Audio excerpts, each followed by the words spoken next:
is a Cosmic Octave original podcast. Me and Jake running down the street with a handful of comic books, kicking ass and banging chicks and drinking booze No, not and me. smoking Not weed. me. I'm married. Yeah, well, I'm married. Jake. Can't do that. Yeah. Off panel, off topic with Jake and Tyler. That's right. That's right. Episode 187, everybody. That's right.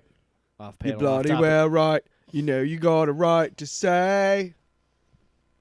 Now this is the plan. Oh, it's a Get long your one. ass to Mars. I'm already pulling that out on you. I'm That is, if you're new to the Listen, show, hey, that is the sound. If you're not a fan of Supertramp, then get the hell out. I'm Tyler. Yeah, I'm Jake. If you're new to the show, the Get Your Ass to Mars drop is to get us back on topic. Yeah. If we feel like we're veering too far off. And I already had to use that. Because we're off panel. What? We're off panel. What's the name of our show? Off topic. Come Oh, on. shit. My bad. Should we start over? Because we're off panel. Off topic. There you go. Come on, Cohagen. You got what you want. Give these people air. You gave them what they wanted. So far, they've listened to us just argue about nonsense and play a bunch of sounders and giggle at ourselves. Welcome to Off Panel, Off Topic. I'm Tyler. Crack cocaine. That's Jake. I'll drink your blood. So, funny enough, yes. that drop Okay. just reminded me What? of Michael B. Jordan's movie coming out called Oh. Sinners. I want to talk about that.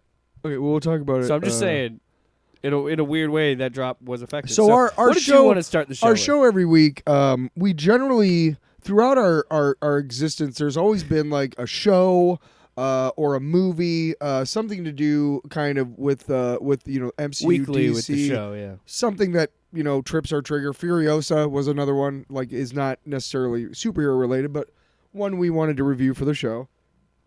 And right now, there's no shows. There's nothing.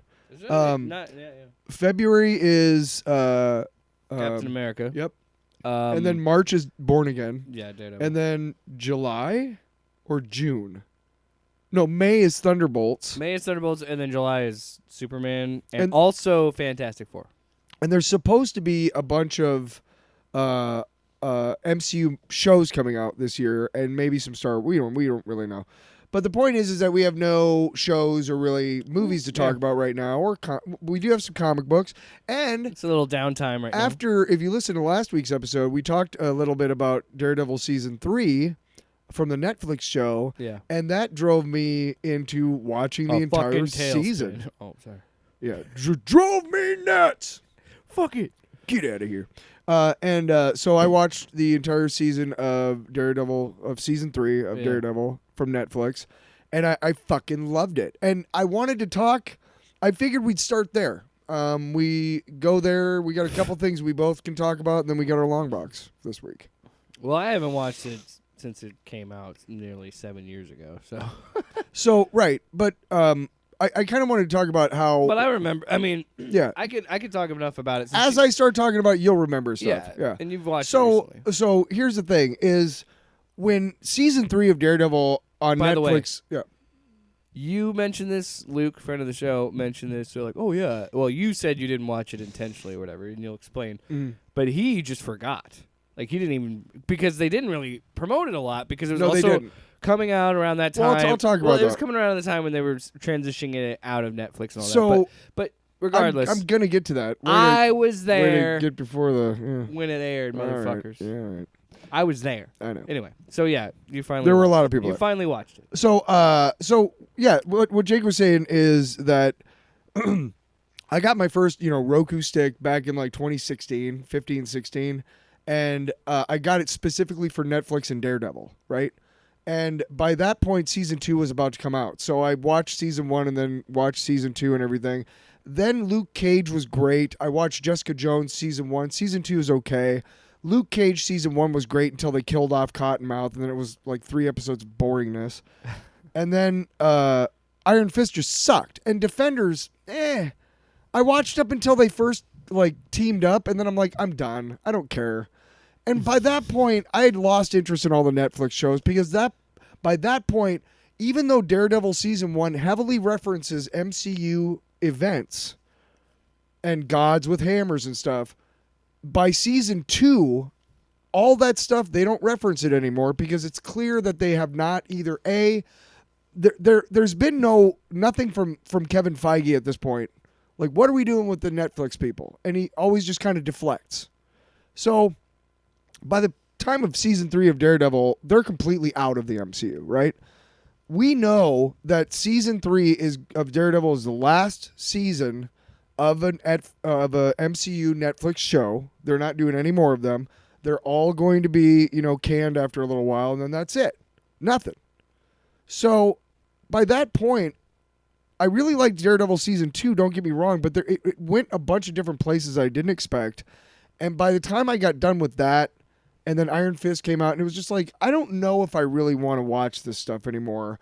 I knew that there was Bullseye in season 3, and so I thought about watching it, but it was like, why? It's not going anywhere. Even if there's like a teaser at the end, it won't matter because they're not going to make any more of these shows. Yeah. It was about 2 years. They had to wait for the Netflix license to lapse before they could say, yes, Charlie Cox will be Daredevil in the MCU, and when he appeared in No Way Home. And then he appeared in She-Hulk. And then it was announced Born Again, which is going to come out next month. 2 months, right? March. I don't remember exactly. They do have it. 4 or 5 weeks. And we'll obviously review that. So I mean, that happened. Excuse me. So it's interesting because I got to watch it. You got to watch it when it came out, and you knew that it sucked because you I knew was the only that no one. matter what you watched, no matter what happened by the end of the season, you knew that was it. Did that make it any did you still enjoy it? Did it hinder the experience for you at all? Knowing that hey, no matter what they do in this show, it doesn't matter because it's over, even if they leave us hanging.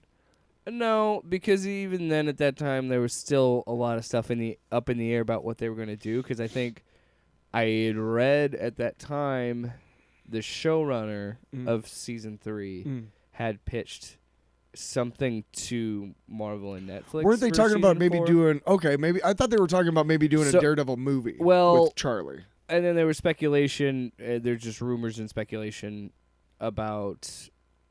Of it possibly moving to Hulu, right? Because there was I still remember that thing of Disney Plus was strictly just going to be for family stuff, and then now it's got Deadpool and all that other stuff and all the R-rated stuff. Yep. So, it didn't change at all, just because I loved that show so much, and because it's a great fucking show. I mean, it's. I forgot how good it was. You and I talked about this. So you got me a gift, and we'll actually talk about it maybe a little bit later for a funny side bit. But there. Oh yeah, we want to talk about that. There's something to talk about. There is this thing about what I do like about comics and everything, all the issues that I have with it. There are some things that I love about it in a sense of. I can appreciate that Stan Lee created Spider-Man and Daredevil and all these characters. But those aren't his stories aren't what spoke to me and attached me to them. Yeah. You know what I mean? Of course. And so obviously, and I hate to be cliche, but there's a reason why, Frank Miller's run stands out. Most recently, Chip Zdarsky's run on Daredevil stand out. There's a reason these things stand out. So when I reference them and see them being being put on the screen. So I was always a huge fan of Daredevil. I always loved it. I even liked that fucking Ben Affleck movie. So did I. Because it was Daredevil on the fucking movie screen, right? I've always loved Daredevil. While you're watching it, I remember being in the theater and watching this terrible fucking acting by Ben Affleck when he's a blind dude. But then he puts on the suit and it's like everything's forgiven. So for me, I didn't really care because I so badly, just like with Born Again, I so badly wanted to see Charlie Cox and Vincent D'Onofrio play those characters again. And then I'll go even further. I love the fact that Deborah Ann Wool is back because she's great, and Eldon Hanson's back. Yes, Foggy is great.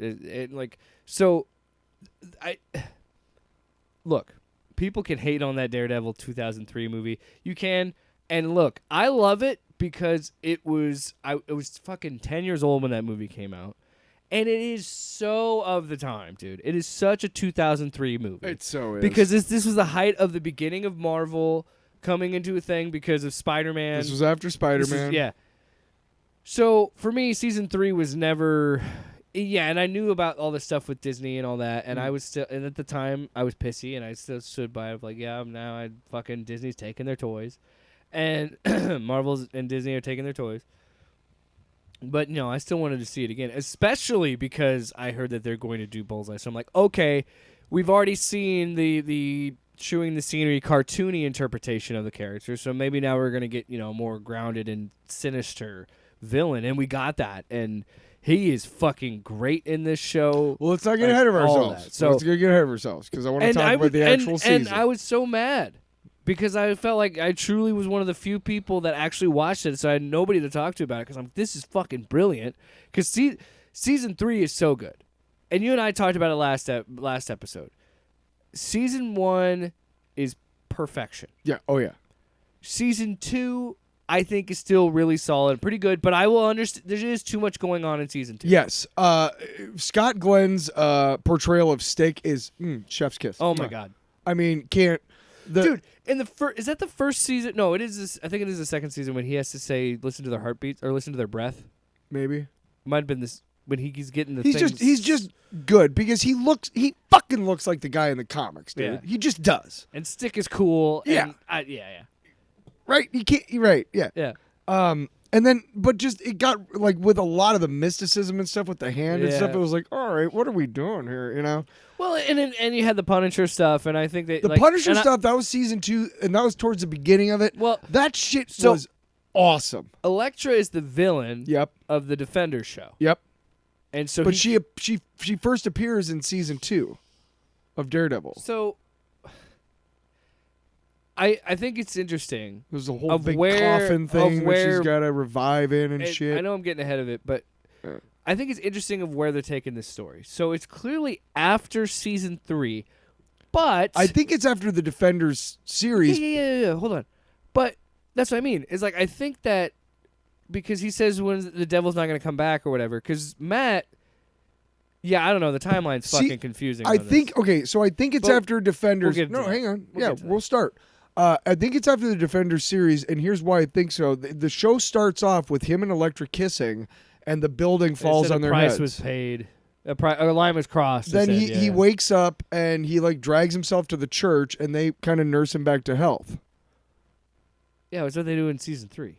That's what I'm talking about. I'm I- saying season 3 takes place in the timeline after the Defenders I know. TV show. Time out. I'm talking about Born Again itself. It was what I'm saying. Like the Oh, trailer. we'll get into that. The trailer Mhm. seems to implying like he still hasn't come back as Daredevil because he's still dealing with Elektra. But I'm like, but what about She-Hulk?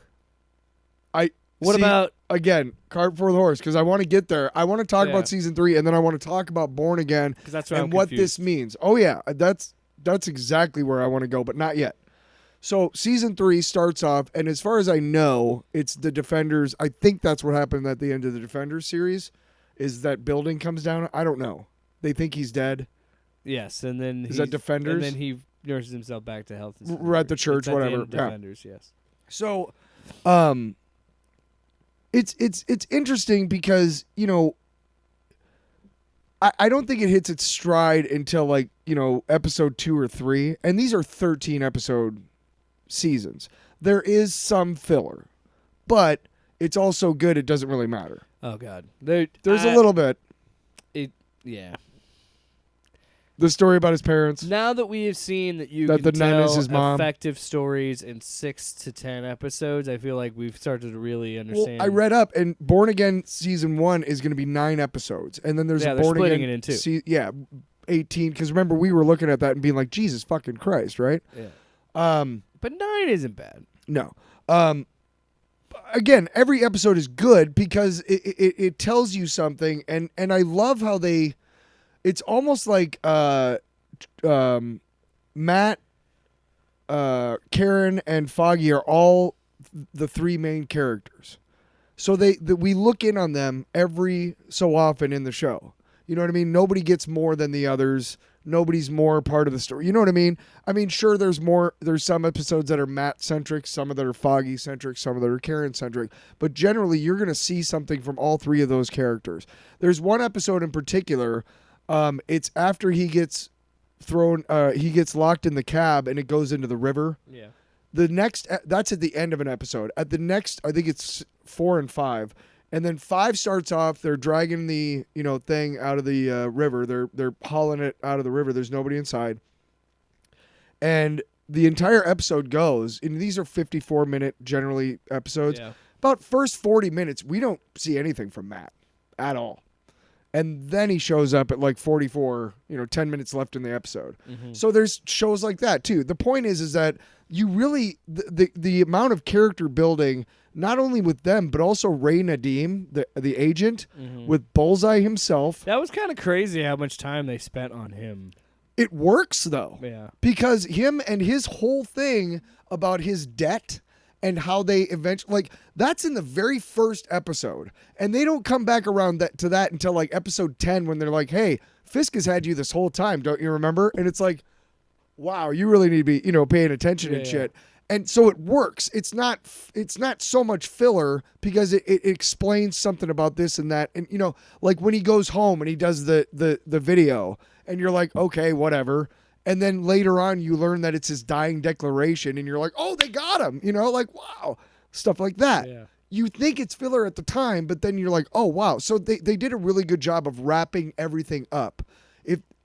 It makes you pay attention to the whole show and everything going on in every episode because you're like, I might need to remember that for later because that might be something that comes around again in this for this character, what have you.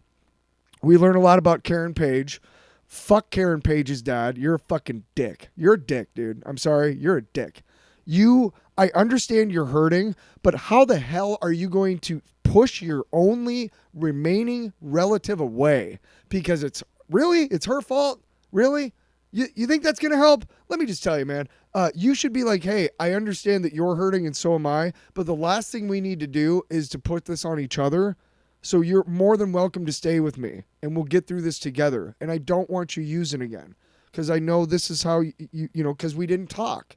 So, but hey, there's a lot of parents out there like that, man. There's a lot of parents out there like that. So, but still, Karen Page's dad, go fuck yourself, dude.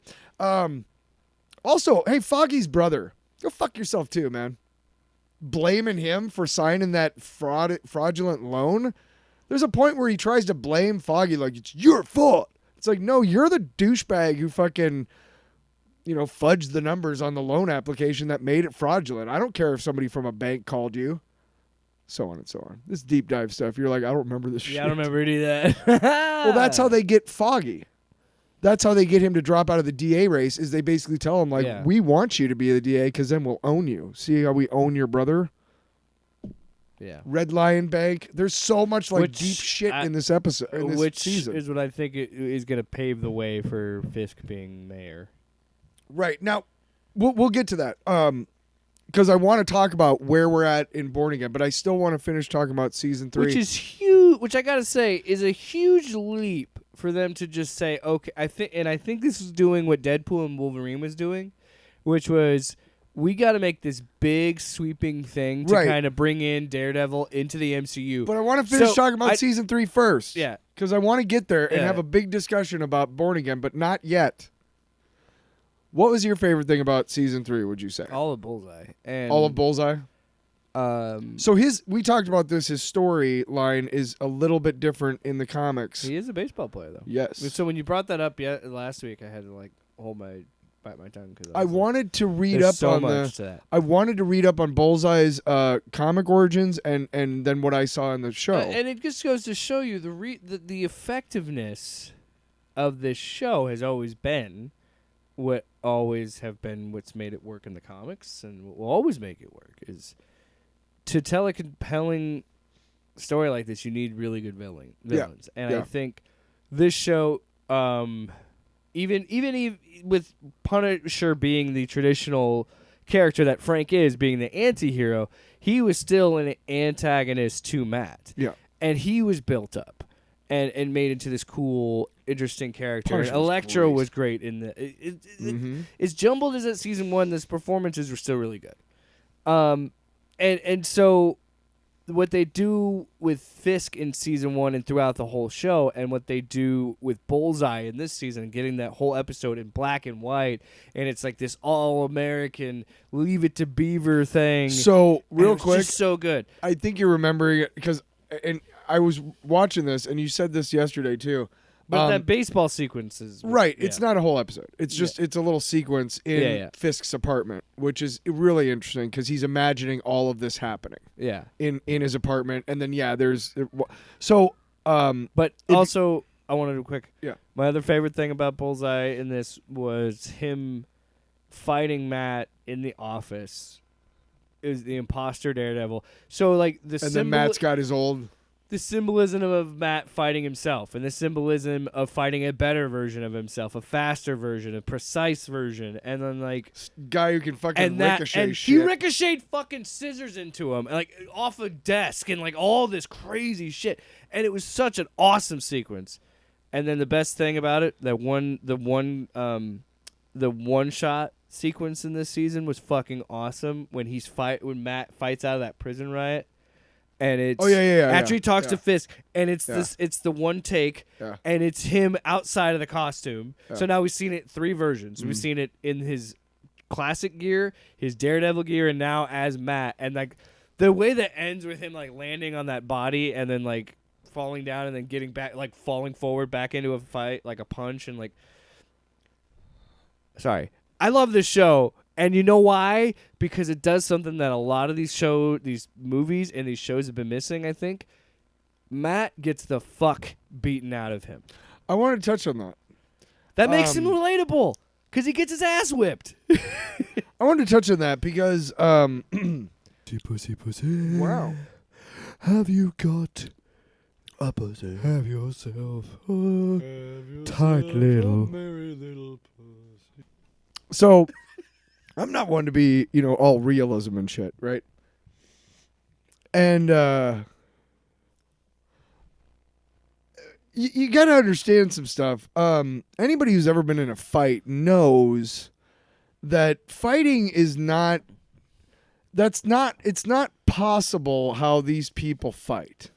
For any of them to come out of this, especially fucking Daredevil, without multiple fucking concussions And broken hands. bones and hands. I mean, it's there were times when I'm watching, and I understand it's for cinematic effect, right? You have to suspend your disbelief because couple things. That hallway fight in season 1, fucking awesome, right? Season 2, the stairwell fight with Punisher, fucking great, right? Yeah. But there's a part of me that's like, do you really have to keep having him punch people and stuff and get punched a lot? Like there was, I can't remember what, I think it was, I'm trying to remember how the season ended. When he and Kingpin were fighting.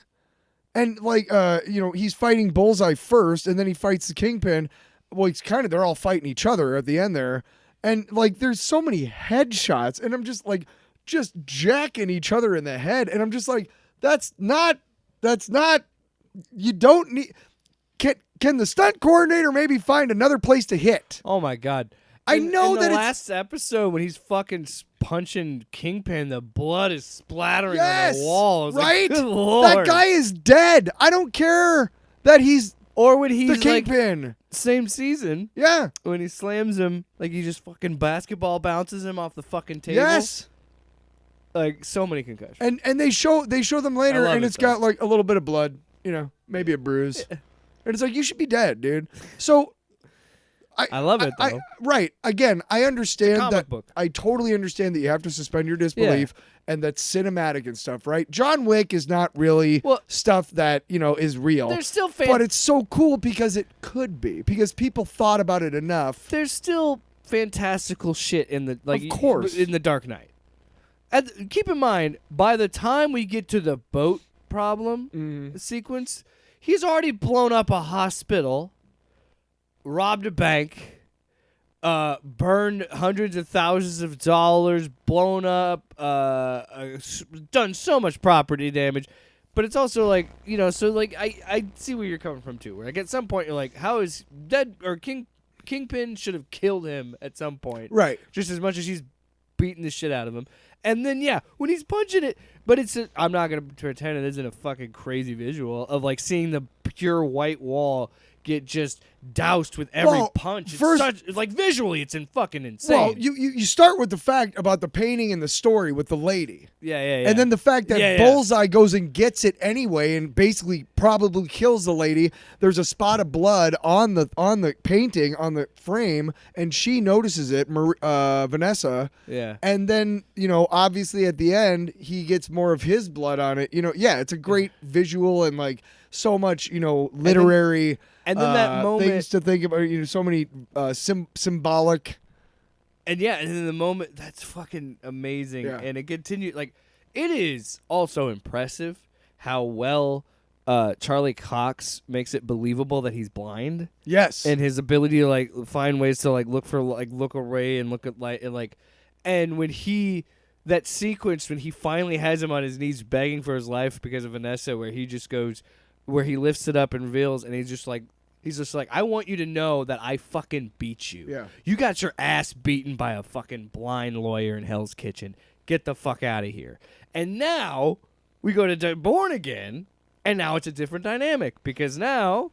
So we're Kingpin's basically running shit. done talking about season 3, and here's Yeah. what I do want to say is that I think Great season, dude. Fucking. I want to go back and watch the whole series. I kept trying to remember. I kept trying to think about how, like, what Charlie did research wise, because obviously, like, every human being who is blind. I have a friend who actually does a show with me on Saturday on the radio, and I sometimes will give him a ride home and whatnot.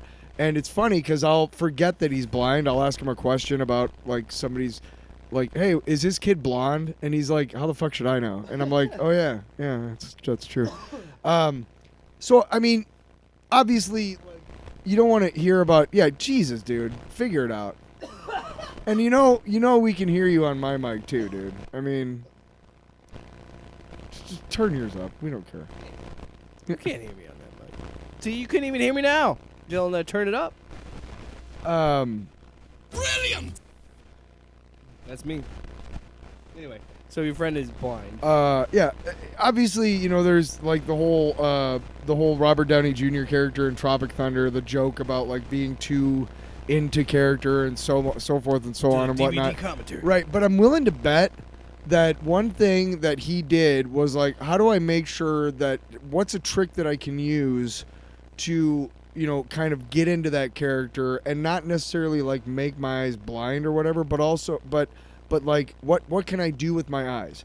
And I'm willing to bet that one thing that people who have sight issues or are blind, I'm willing to bet that when they're looking at somebody, because you don't necessarily know where the other person's eyes are, you can't see, that you're looking at their voice. You're looking where you're hearing from. Well, your eyes, they're following the sound. Yeah. Right? Do you think?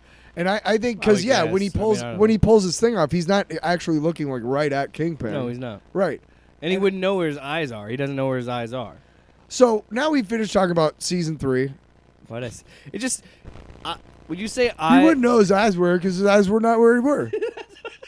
Were his eyes? I'm Were just his eyes? saying, And eyes were, and I was if eyes. you could and see- I was eyes were. If you could see And his eyes. If you could see me now, you could look Well, at my eyes, but and I could tell you're blind because we could look at.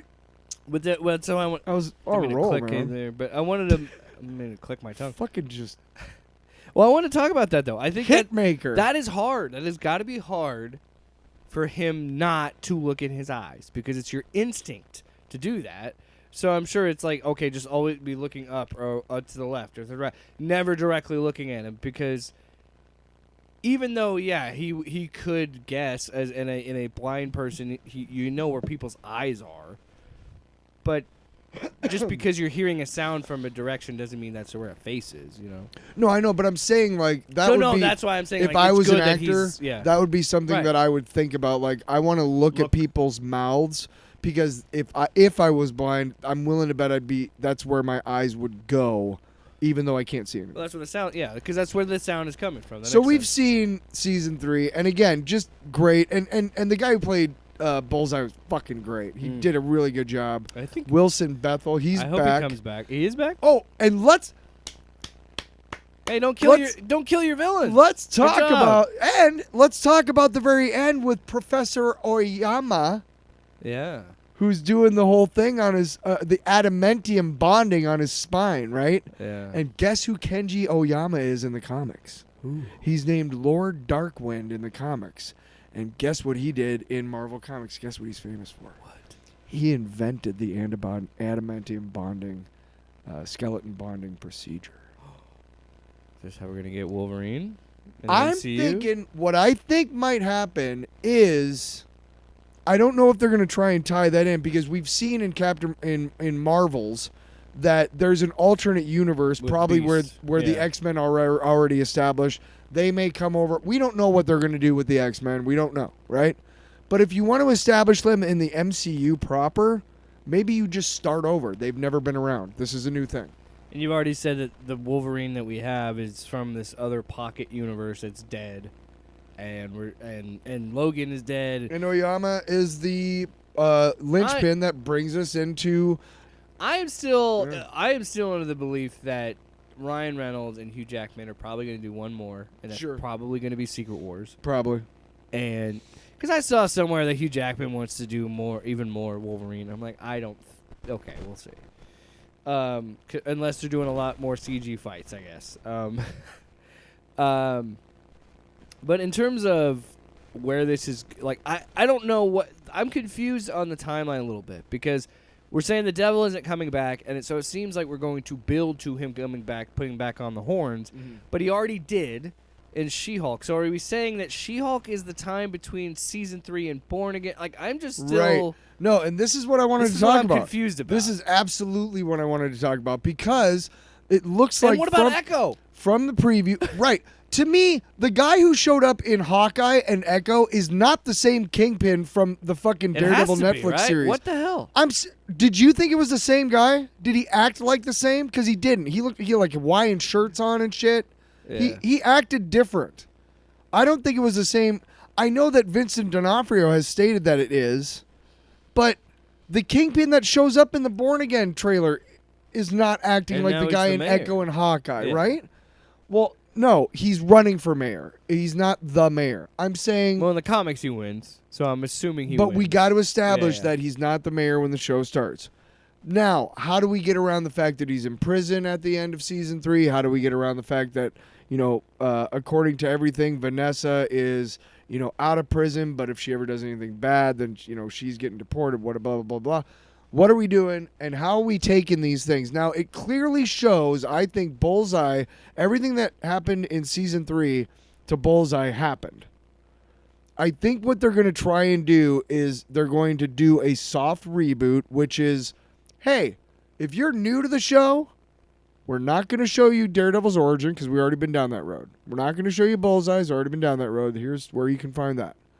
But we are starting fresh.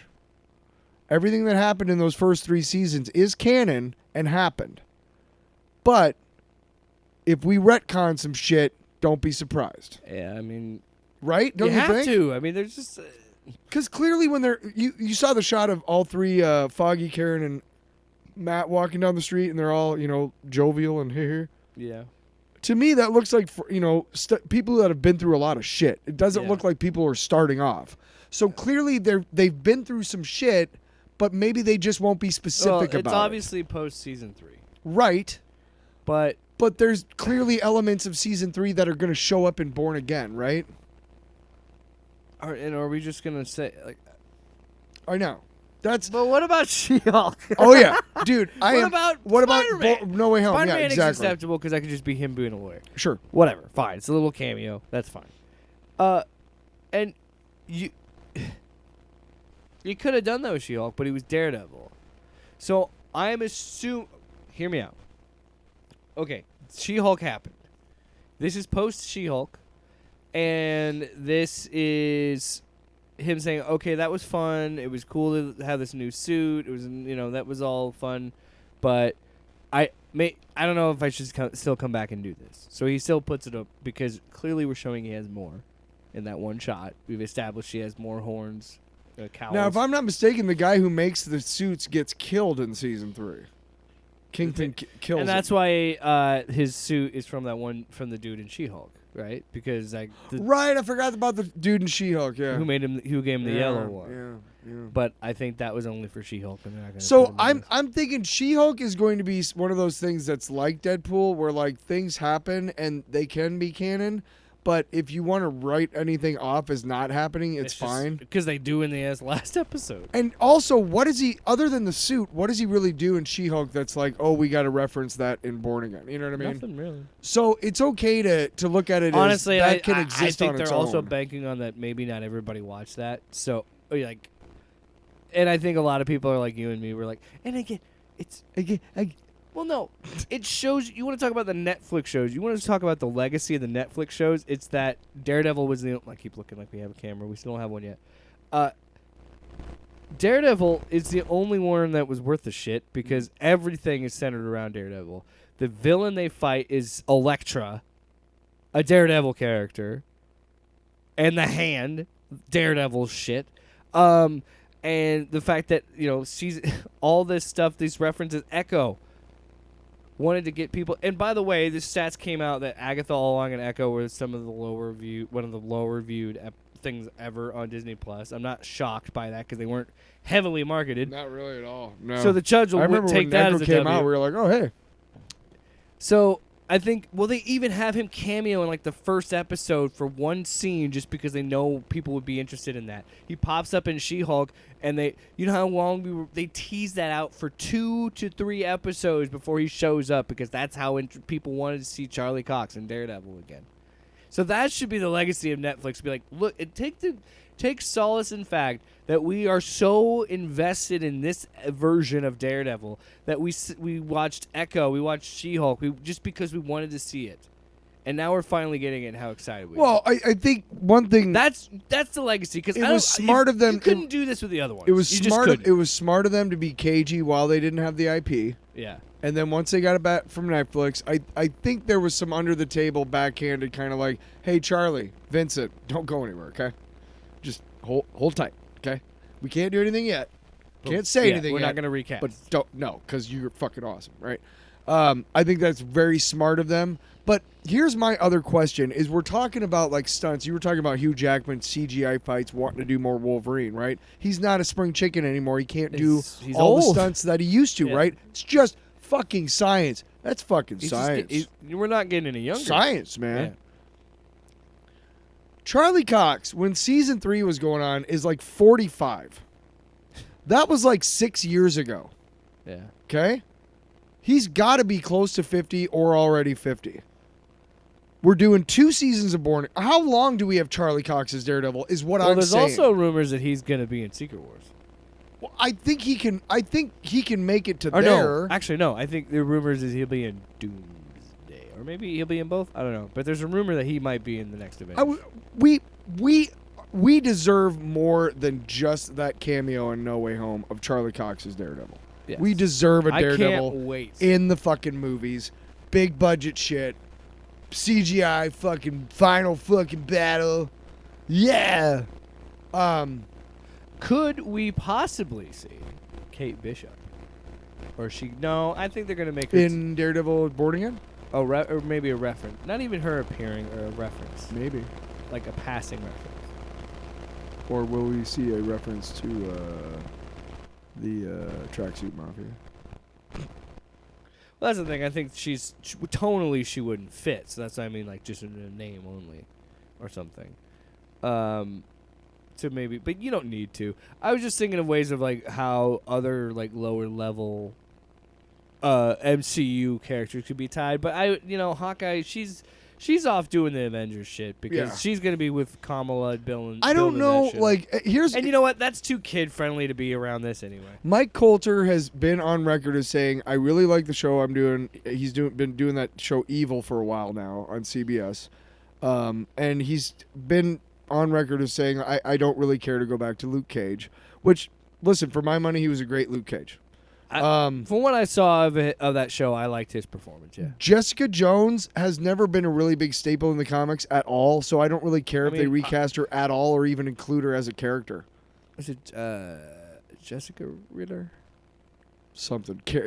Kristen Ritter. Kristen Ritter. She was great, but No, I liked her too. Jessica Jones has never been much of a character in the comics to me. I didn't watch that Iron Fist show, so I don't care. I didn't care enough. Iron Fist sucked for a couple reasons, a lot of reasons. Which let's just be honest right now. Iron Fist kind of is cool to kind of look at, but then when you really get underneath it, you're like, this is a white dude who is like a martial arts expert, and he's got like a flaming fist. It's not racist because it isn't, but it's still like, what are you really there for? Anyway, Wow. The point Hot take. The point is, I am okay if we never see any of the other Netflix actors or characters again, other than the Daredevil ones, because, and again, I agree. I reiterate, did we see the same Kingpin in Hawkeye and Echo that is gonna be in Born Again? Because I don't know. I don't think so, How? and I don't You know. just say, what, is Echo just a multiverse thing? I don't know. I don't You know know why you don't know? Because nobody remembers the ending to that show. Because we were like one of the few people that actually watched that show. I think it's a question that will go unanswered. I think they're just going to let those two things exist, knowing that his characterization in those two shows is vastly different from his characterization. I remember I read an interview with him, and he was like, it's a different guy, but he's the same. And I'm like, fuck does that mean? And then I saw the shows, and I was like, that's not at all how he played it in Daredevil on Netflix. I don't know. Did you feel like that when you were watching those shows? Like Hawkeye, when he first shows up, the big guy, and you're like, what is this Hawaiian shirt shit? See, that's what I mean. That's why I think that it's best to keep Kate away from it. Sure, we're not going to see Kate, but I'm just wondering. Well, I mean, even in reference or passing, I don't even think they're going to reference anything that happened. I agree with you. I don't think they're going to talk about that at all. Yeah. And I don't even think they have to. Maybe I don't know. Well, like, okay, they reference. See, that's what I mean. That's the issue that they have been really sloppy with how they've brought in these two into the MCU. So I'm looking at it. I thought it was really dumb to bring in Kingpin for these two things, like these two extra shows. Like, if you already know you're doing another, why are you bringing him in now? And then have him to shoot and lose his eyes, and then have his eyes not back, die, and he loses. Now he's got some sort of fake. What the fuck? I don't. Yeah. Isn't that weird? Isn't it irritating? Like, Feige, what the fuck are you doing? Anyway. So I'm looking at it as I think so this is just like the Born Again thing is like there's a reason there's a subtitle to Born Again is in this is a complete reset. Not a complete reset. It's going to do like what James Gunn is doing with the DCU. We're going to take the things that we like and things that works and we're going to put it into this, and like you and I have said, we're going to pretend those other two things just don't exist. Or maybe exist in passing. The Suicide Squad compared to Suicide Squad is the perfect analogy. Because we watched both those movies, and we know that the Suicide Squad, you're supposed to be... If you want to take stuff from Suicide Squad, you can. In fact, we have Harley back.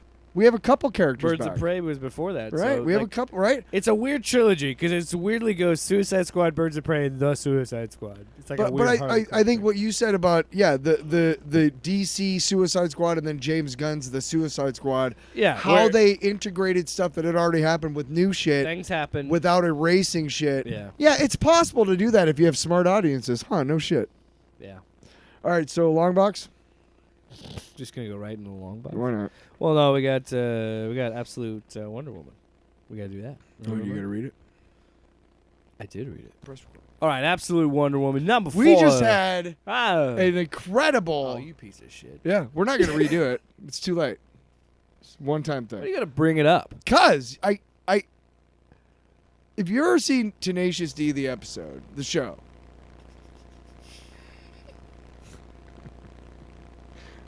I like to say things to Jake when he's drinking. I like spit takes. So, you ever see Tenacious D, the episode? The show, the movie, the comic book. Series? The limited series. No. Go on. Continue. The game show. We saw it. You and I watched it. I've watched it. Yes. Always be before. recorded. It's Search for Inspirato was the episode. Yes. And you always forget to fucking record. We're doing this amazing thing that we'll never do again. The Wonder Woman theme song. Lost. The Yeah. absolute it was Wonder Woman great. theme song. I was proud of it. Gateway shit. Yeah. No, it's gone. I don't know. I don't remember it. So. You fucking missed out. I'm sorry. You fucking missed out, cuz I'm sorry. No, stop it. Now Yeah. you're trying to. Yeah, I know. No. Absolute Wonder Woman all in. Number Get 4. all in it with Get DC. into the world Stop of it. apps. I watched a musical recently, and I want to talk about it later. No, we're done after this. I'm sick. Absolutely fucking not. Absolute Wonder Woman is absolutely the last thing in the show. I'm fucking done. Fucking done with you. So anyway, Absolute Wonder Woman picks up after she's come out. She does the spell to make everybody deaf, and then that's the She end says, of the. "Hey, I'm trusting you to take care of each other." I'm like her coming out being like, "I'm Wonder Woman. I Yeah. exist." Blah blah blah blah blah. So we go to Gateway City now, and there's 2 ladies, and one of them is showing her a thing that says, "I'm going out to help. Stay here. Again, the Effect fucking is temporary. Stay home. Watch news." paneling Yeah. so good in this. And she's about to walk away, and there's a touching moment where they hug each other, and then she opens the door, and oh hey, by the way, it's Steve Trevor and Wonder Woman. Hey Etta, can we come in? And it's weird because they're like, why can we hear? And they come in, and they're telling them, hey, I actually need my regular arm, and you're a witch. Apparently Etta Candy is a character from the first Wonder Woman movie.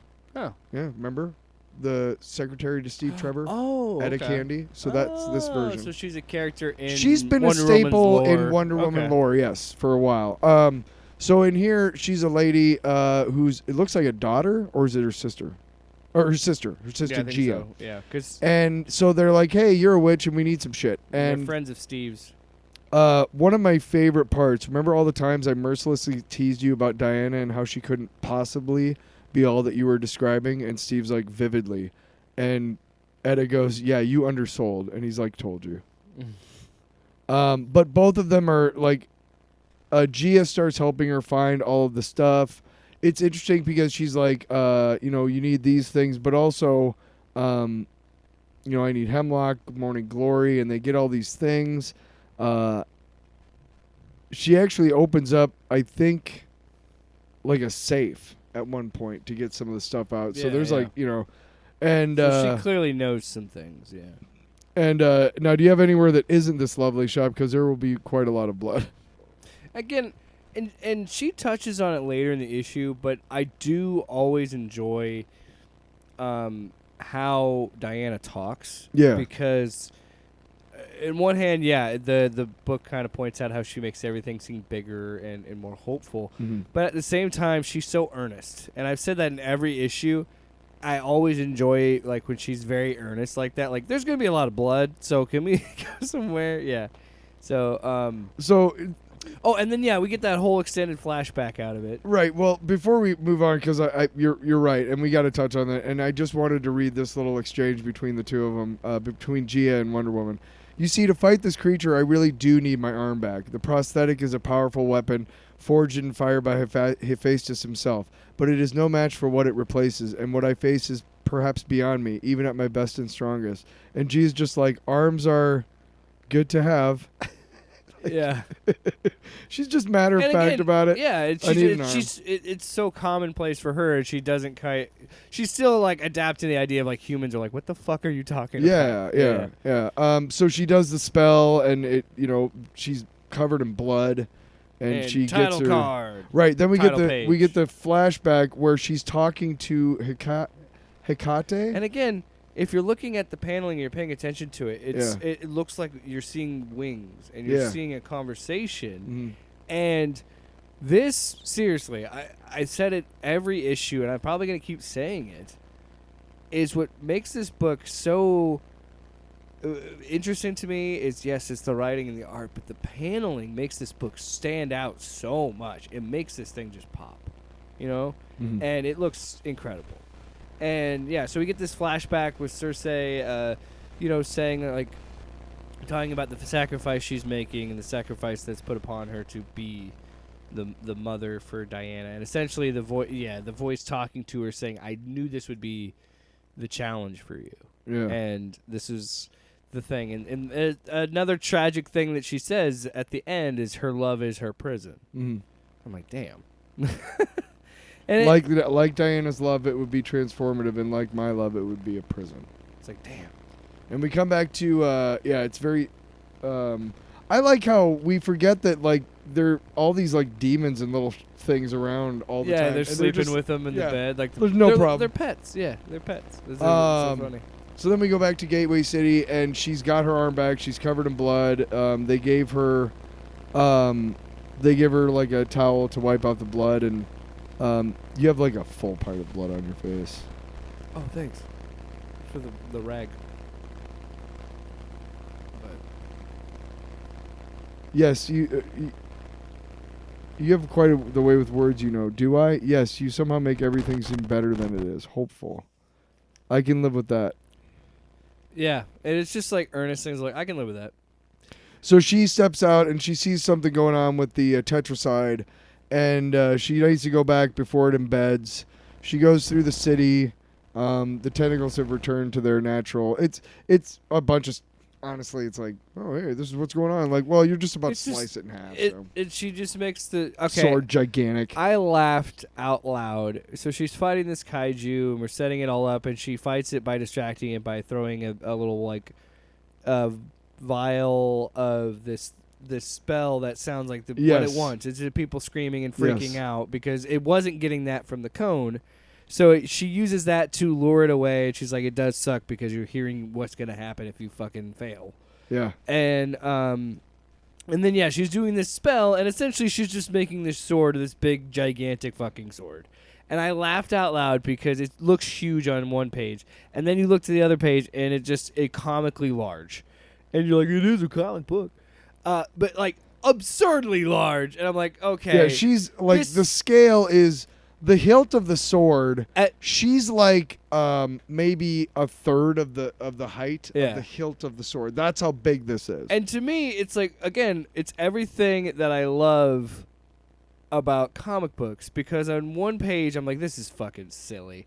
And then on the very next page, when she's driving it in and through the monster, you know, and then standing out on the other side, I'm like, okay, that's pretty badass. Like, it's still cool. Like, it is simple. Big monster. It's about as cool. Big monster, big sword, kill monster. Listen, it's awesome. Awesome. It's about as big and as cool and stupid as the fucking axe on Batman. You know what I mean? It's just that's what I'm saying. That's why I love comic books. Yeah, that shit right there, man. So she takes care of it, and then the very last page, there's the White House, and they're basically like, hey, Mr. President, we still need to talk to her, and clearly. The final chapter of Title Page, The Last Amazon. Come on, you didn't laugh? You remember when you opened Jeb Bush? Title Page? Please clap. You remember? You opened it? Title Page! Yeah. Remember when everybody had those fucking greeting cards from Hallmark that had that? Where like you'd open it, it'd be like a song, a like 15-second clip. I'm like, that would be like that, because every time I see the title page. Why are you back on the title page? Did you read the rest of the book yet? Stop it. The Last My Amazon. joke was every time you turn the page, you go, oh, shut up now. Like, part 4 of 5. So the last part, this is 4 of 5. The last part is clearly going to be the government stepping in and being like, hey, yeah, and what are you doing? The defense secretary was like, even though she killed that thing, like, doesn't mean we can trust her, pretty much. Yeah. Just being so like, okay, now we're setting up the last part of this. It's a little up in the air how they feel about her. They're not saying we got to get her, but they're not saying, hey, we got to make friends with her. I think there's going to be a confrontation, but sure. I think because the whole theme of this arc, I think so far, has been like what she says, how Diana has had moments where she could have led like a militant warrior, Mm-hmm. and in battle and combat, she is that. She's like, I need you to listen, like, and like she's always led with love. She's never come at that. And when she's asked somebody of something, she's always been grateful for them to help when they help, Yeah. And that just kind of builds to this arc. So I'm thinking there's going to be a scenario where there's going to be pushback with the government. She's like, here, I don't have any quarrel with humans. Well, she also told like the military guys like get out of here. I mean, she was I will fucking clearly handle took- it. Like yeah, this she is took- beyond what you guys are prepared for. You guys took charge of the situation. your weapons could not defeat that. Yeah. Mine can. So why don't No, you go just ahead. get out of Hey, here? why don't you go ahead? No, I'll just stand over here and watch you guys Watch get you guys- slaughtered. Brutally murdered. No problem. Mass murdered. I'm only Wonder Woman. I don't want to do a long box. We've talked Why long enough not? because I'm tired. I'm tired of you. How about that? Everything with that? Maybe I had a book I wanted to talk about. Save it for next week. No, I don't want to save it for next week. You rat bastard. I don't want to end on that. That's too negative sounding. Well, we're not gonna end on Rat Bastard. You want to talk about your book? You can talk about your book. I'll sit here. No, it's fine. Zoe, if you want to. Nah. I'll see you next week. Couldn't be bothered. Do the show. You can talk about your book if you want. No, it's fine.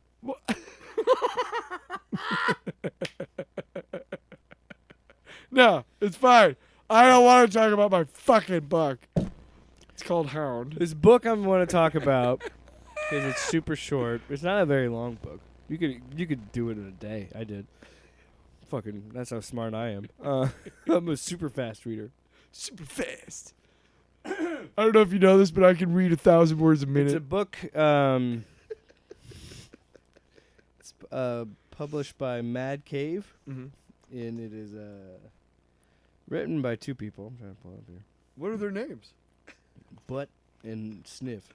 No, I'm kidding. Actually, given the What the very fuck is serious wrong? nature of this book, I'm not gonna. What is your deal, man? You. I want to talk about the book, but I want to make fun of it. want to make fun. I gotta put some lotion. Well, on the my names hands. are blocked on the because I got it from the library. Yeah. So anyway, Sam Freeman, Ha! Sam Rose. It's on the title page. Remember, I just showed it to you. Romsberg. No, there's no title page, Tyler. You said. It's right there. You said. No, I'm kidding. Art by Rodrigo Vasquez. Who are the writers? I said Sam Freeman and Sam Romsberg. Ah. Letterer, Justin Birch, and all that other stuff. But it's a pretty quick read, and it's an interesting book. And I was telling my wife about it. I liked it a lot. I really enjoyed this book. However, I could see how some people might want a little bit more out of it. Hold on a second.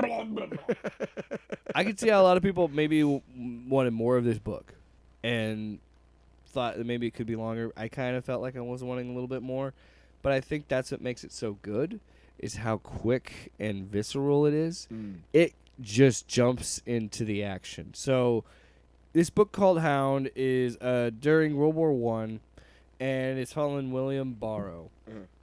And he immediately gets kind of thrown into this group called the Hounds. And they're this like, special group. And if you remember, the Great War had a lot of chemical warfare at the time. So when you're seeing these characters, they're always covered in masks, in gas masks. And like there's a whole thing with that because there's this special unit called the Hounds that are dropped in these like hazardous areas to do like ops. Yeah. And you don't ever see their face, and they're all staying in this like weird rundown home that is like the safe zone in this like gas contaminated area. And immediately, and I don't know, I don't know. I got this from I kind of want to get this book because I want you to read it, but I thought it was going to go a certain way. It doesn't. And then by the end of it, I was a little bit more emotional with it at the end because William is such a innocent character that while there are horror elements to this book, the scariest and maybe the most visceral moment is between two humans, and someone dies. And it's such a horrible, sad moment. And then when you get to the end of the book, it's made even more impactful. And it just really is. And it excuse me, I didn't do a ton of research on it. I probably should have. Oh, way to go! I know, I'm a fucking ass. Jesus Christ. I wonder if the writers are veterans or maybe know some veterans or something, because this is a very ugly, visceral book about war. And the way that it ends is just so beautifully sad. And just, man,